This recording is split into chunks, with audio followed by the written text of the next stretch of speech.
À Cotonou, ils étaient nombreux à répondre à l'appel de la Jeune Chambre internationale Cotonou-Élan ce samedi 7 juin.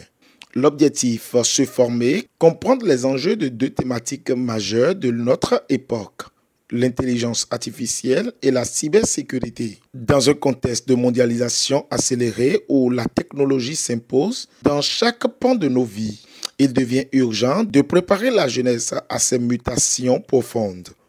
C'est dans cet esprit que la JCI Cotonou-Élan a initié cette formation de haut niveau. Comme vous le savez aujourd'hui, l'IA un peu partout dans tous les domaines et si vous décidez de ne pas suivre l'IA, c'est que vous aviez décidé de rester à la traîne et ne pas vous adapter à l'évolution actuelle des choses. Et c'est pour cela que la JCI Cotonou-Élan, dans le cadre du programme d'ascension professionnelle, a mis en œuvre la formation sur l'intelligence artificielle et la cybersécurité. Et donc, cette première journée était dédiée à l'intelligence artificielle pour informer la jeunesse sur les opportunités et les défis de l'intelligence artificielle. Il faut noter que cette formation a été mise en œuvre grâce au soutien de l'Agence de la francophonie pour l'intelligence artificielle. L'invité d'honneur de la journée, M. Eric Adja, président de l'AFRIA, a partagé avec passion son expertise sur les opportunités, mais aussi les risques liés à l'intelligence artificielle. L'IA induit des révolutions profondes dans nos sociétés, dans nos cultures, dans nos économies.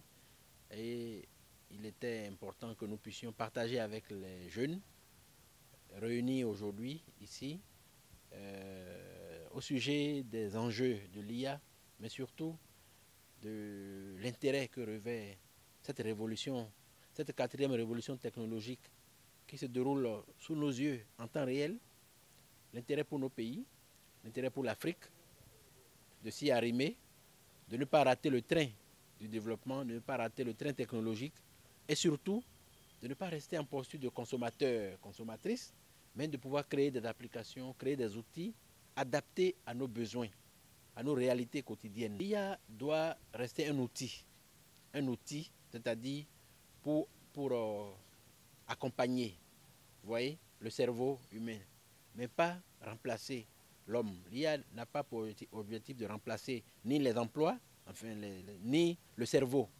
Donc, le danger aujourd'hui, c'est effectivement de se reposer uniquement sur l'IA et de ne pas contrôler les données, alors que ce sont des données fournies par l'homme. Oui, vous savez, on n'a pas le choix. Comme disait quelqu'un, si vous ne faites pas l'IA, l'IA va vous faire. Parce que même quand on utilise les téléphones portables, c'est de l'IA. Les applications, c'est de l'IA. Nous sommes déjà dans l'IA et l'IA est avec nous. Mais on ne doit pas en faire un dieu.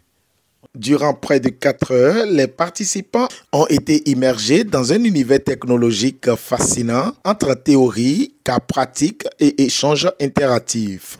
Les impressions, elles sont très bonnes parce que j'ai beaucoup apprécié la formation. J'ai appris beaucoup de choses que je ne connaissais pas. Déjà pour moi, je ne savais pas que le fait d'utiliser des applications consistait à utiliser l'intelligence artificielle. Je me disais que l'intelligence artificielle était plus au niveau des applications comme ChatGPT.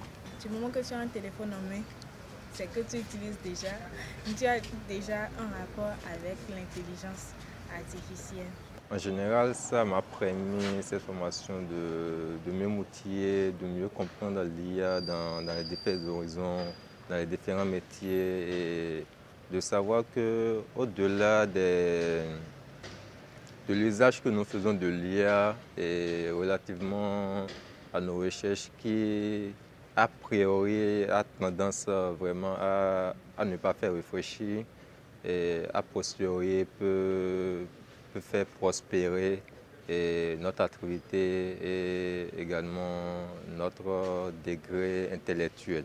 Une initiative saluée par tous et qui prouve une fois encore que la jeunesse béninoise est prête à relever les défis du numérique pour peu qu'on lui donne les clés. Une journée d'apprentissage et d'éveil numérique qui marque un pas de plus vers une jeunesse béninoise éclairée, connectée et préparée pour demain.